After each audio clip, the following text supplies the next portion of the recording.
தமிழகத்தில் வெளிமாநில பதிவெண் கொண்ட ஆம்னி பேருந்துகள் நாளை முதல் இயங்க தடை விதிக்கப்பட்டிருக்கிறது. அமைச்சர் சிவசங்கர் இதனை திட்டவட்டமாக தெரிவித்திருக்கிறார்.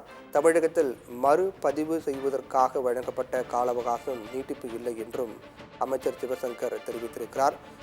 வெளிமாநிலத்தில் பதிவு செய்து தமிழகத்தில் மட்டும் இயங்கக்கூடிய பேருந்துகளை பதிவு செய்ய அரசு உத்தரவிட்டது. அதன் அடிப்படையில் அதை பின்பற்றாத வாகனங்கள் இயக்க தடை விதிக்கப்படுவதாக அமைச்சர் போக்குவரத்து துறை அமைச்சர் சிவசங்கர் தெரிவித்திருக்கிறார்.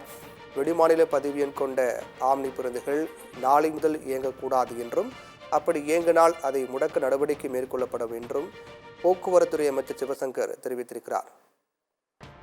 இது தொடர்பாக அமைச்சர் சிவசங்கர் அளித்த பேட்டியை தற்போது பார்க்கலாம்.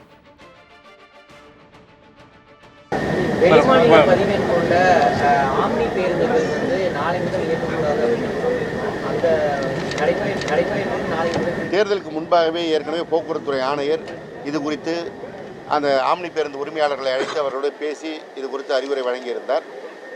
தொடர்ந்து இது குறித்து அவர்களுக்கு செய்திகளும் தரப்பட்டது.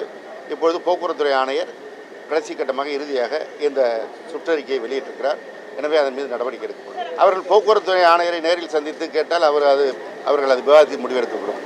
வெளிமாநில பதிவெண் கொண்ட ஆம்னி பேருந்துகள் நாளை முதல் இயக்கக்கூடாது அந்த நடைமுறை நாளை முதல். தேர்தலுக்கு முன்பாகவே ஏற்கனவே போக்குவரத்துறை ஆணையர் இது குறித்து அந்த ஆம்னி பேருந்து உரிமையாளர்களை அழைத்து அவர்களோடு பேசி இது குறித்து அறிவுரை வழங்கியிருந்தார்.